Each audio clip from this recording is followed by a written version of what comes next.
Please subscribe their channel and click on bell icon. नमस्कार सबैमा। आज म डिप्लोमा थर्ड सेमेस्टर भेटको चाहिँ बेसिक हेल्थ म्यानेजमेन्टको चाहिँ chapter 2 physiology of domestic animal भन्ने टपिकको चाहिँ नोटहरू देखाउन गइरहेको छु। जुन इम्पोर्टेन्ट क्वेसन छ त्यसलाई मैले अलि डिस्कस गरिदिनेछु भने अरू चाहिँ हजुरले नोटहरू यहाँ देखाइदिनेछु। नोटहरूबाट लेखेर पढ्न सक्नुहुनेछ। यो चाहिँ अति नै इम्पोर्टेन्ट क्वेसन 2080 मा सोधिएको structure and function of animal cell. Animal सेलको चाहिँ स्ट्रक्चर पढ्नु पर्यो, त्यसको फङ्सन पढ्नु पर्यो।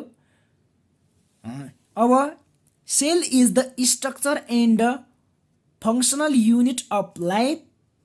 Animal cell are eukaryotic cell which consist of well organized nucleus and all other membrane bounded cell organelles such as mitochondria, endoplasmic reticulum, Golgi bodies, lysosome, centrosome, etc.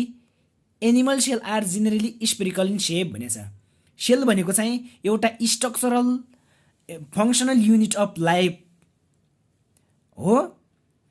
Animal sale चाहिँ युक्रेटिक सेलबाट बनेको हुन्छ।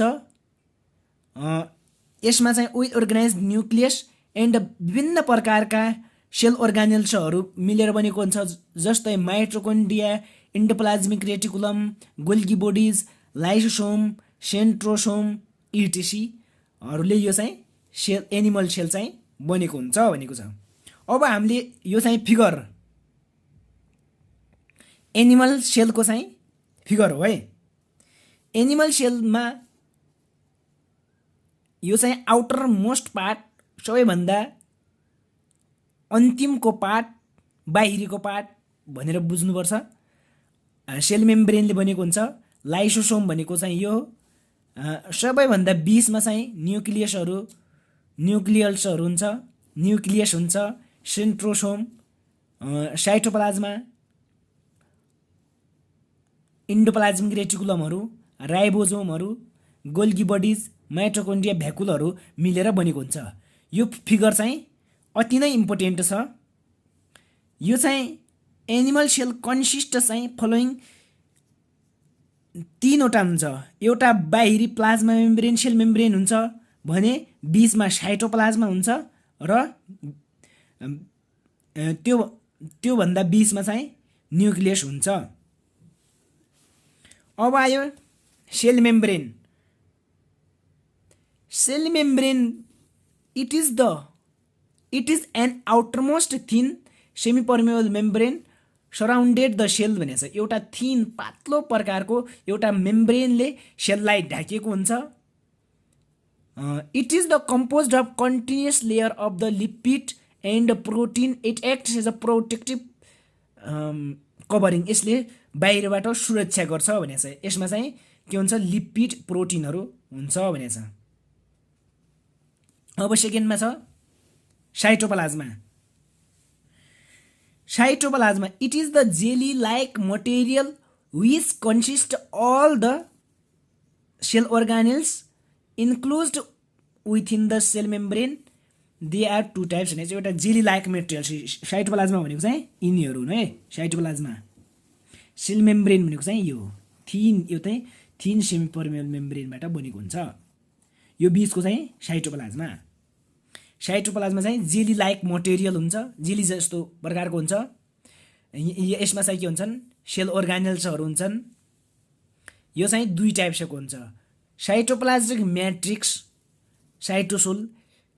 Cytoplasmic organelles except nucleus रहेछ। Nucleus भन्दा अरू सबै sale अर्गानेल्सहरू साइटोप्लाज्मभित्र हुन्छन् भनेको छ। साइटोप्लाज्मिक म्याट्रिक्स भनेको चाहिँ all living cell are filled with semi liquid fluid is known as the cytoplasmic matrix like water, mineral, carbohydrate, protein amino acid इटिसीहरू हुन्। साइटोप्लाज्मिक म्याट्रिक्स भनेको चाहिँ सेलको यो बीचमा रहेको योभन्दा बाहेक यो बीचमा रहेको प्रोटिन भिटामिन मिनरलहरूलाई जनाउँछ। अब सेल अर्गानेल्सहरू साइटोप्लाज्माभित्र दुई हुन्छ, साइटोप्लाज्मिक म्याट्रिक्स र साइटोप्लाज्मिक अर्गानेल्स एक्सेप्ट न्युक्लियसभन्दा बाहेक भनेको छ। सेल अर्गानेल्स भनेको चाहिँ मेजर सेल अर्गानेल्स आर भनेको छ। यसमा चाहिँ इन्डोप्लाज्मिक रेटिकुलम भनेको चाहिँ it is the network of membrane inside the cell through the which protein other nucleus move भनेको छ। It is two types.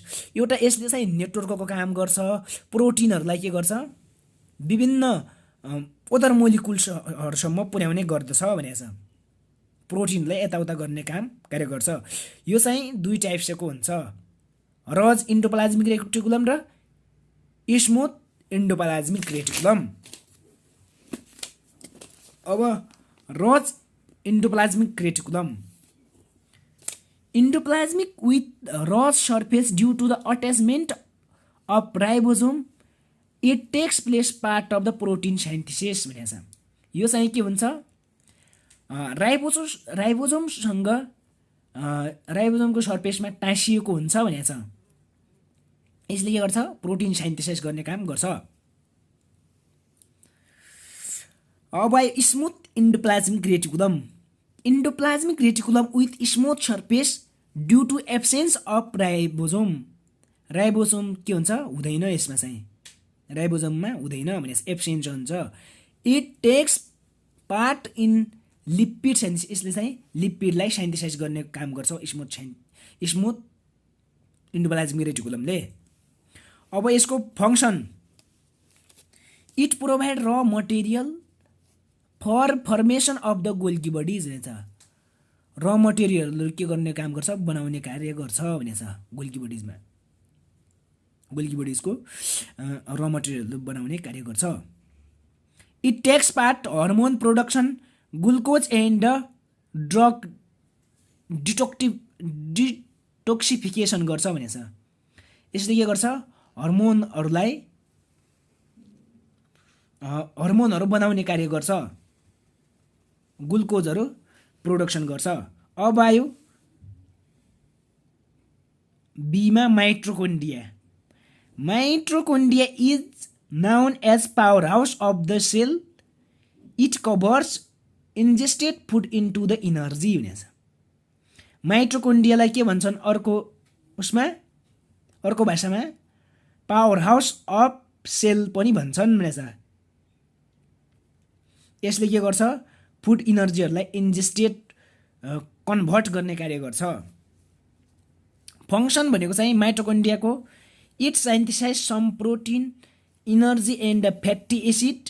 It help in the formation of egg yolk and blood serum in the blood sale.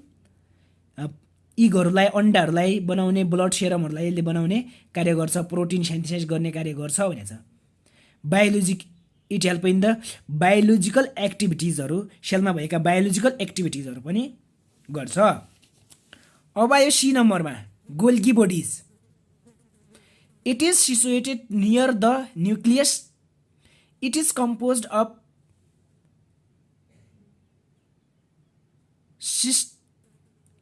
सेन्ट्रिपी tubules and vesicles. यो चाहिँ न्युक्लियसको अगाडिपट्टि हुन्छ भनेछ Golgi bodies चाहिँ। अब फङ्सनहरू it secrete cellulose during the formation of the cell wall भनेछ। के गर्छ भनेको छ सेल वालहरू फर्मेसन गर्छ। It secrete amino acid protein and carbohydrate. यसले के गर्छ एमिनो एसिड प्रोटिन कार्बोहाइड्रेटहरूलाई निकाल्ने कार्य गर्छ भनेछ। अब आयो D number ribosome. It is the smallest electron microscopic subspherical non membranous cell organelles of cell भनेछ। दे आर टु टाइप्स हुन्छ भनेछ। राइबोसोम चाहिँ स्मलेस्ट इलेक्ट्रोन माइक्रोस्कोपिक सबैभन्दा सानो हुन्छ भने चाहिँ एउटा सानो इलेक्ट्रोन टाइपको माइक्रोस्कोप सबस्पेरिकल टाइपको हुन्छ, नन मेम्ब्रेनले ढाकिएको चाहिँ यसलाई हुँदैन भनेछ। अब फङ्सनहरू, it acts as a protein synthesis, यसले चाहिँ प्रोटिन साइन्थिसिस गर्छ। Biological activities of cell, lysosome, it is defined as a single membrane bounded spherical organelles of animal cell. It's filled with the 40 type of enzyme भनेछ। यो चाहिँ single membrane bounded spherical अर्गानेल्स हो। यसको कार्य भनेको चाहिँ function भनेको चाहिँ डाइजेस्टेड अफ द फोरिजन मटेरियललाई के गर्छ, डाइजेसन गर्ने कार्य गर्छ। सेन्ट्रोसोम, it is small organelles found near to the nucleus which has thick center with radiating tubules। यो चाहिँ small organelles found the near of the nucleus भनेछ, न्युक्लियसको नजिक पाइन्छ भनेछ। एउटा बाक्लो हुन्छ यो चाहिँ सेन्ट्रोसोम चाहिँ।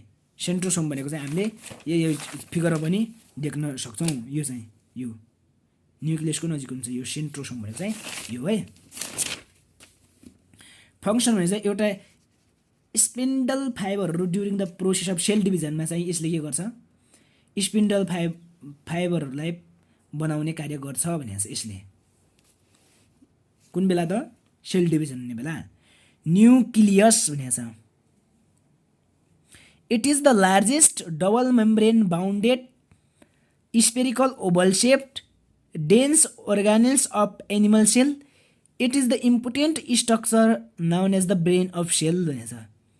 यसलाई के भन्छन्, brain of cell. Double membrane एउटा लार्जेस्ट हुन्छ, एउटा डबल मेम्ब्रेन बाउन्डेड हुन्छ, यो चाहिँ एउटा ओभल सेप टाइपको हुन्छ भनेछ।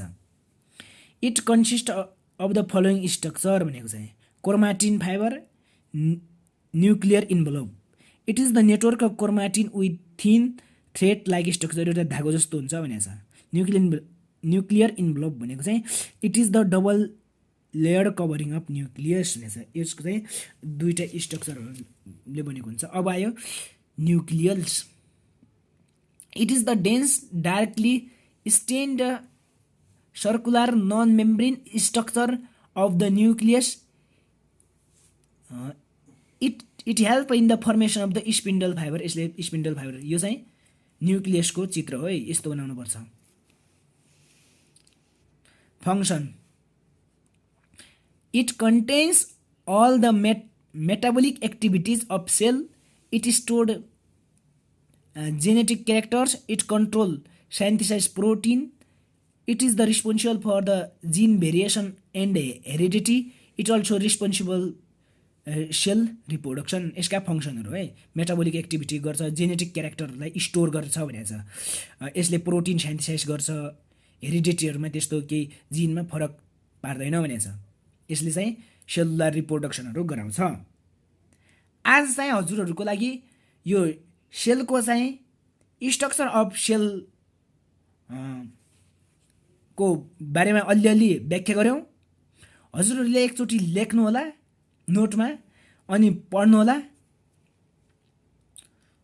आजको भिडियोमा यति नै। अब अर्को भिडियोमा अरू सिलेबसमा भएको function of the digestive system of livestock and poultry भन्ने यिनीहरूको फङ्सनहरूको बारेमा हामीले पढ्नुपर्ने हुन्छ। यो अब अर्को भिडियोमा हेर्नु होला। योभन्दा अगाडिको भिडियो हेर्नु भएको छैन भने युनिट 1 को भिडियो यही प्लेलिस्ट बेसिक हेल्थ म्यानेजमेन्ट 1 को चाहिँ प्लेलिस्टमा हेर्नु होला है भन्दै आफ्ना साथीसँग सेयर गर्नु भएको छैन भने सेयर गर्नु होला, लाइक गर्नु होला। धन्यवाद। अब अरू सिलेबसमा भएको चाहिँ हेल्थ म्यानेजमेन्टको चाहिँ यही प्लेलिस्टमा हेर्नु होला। धन्यवाद।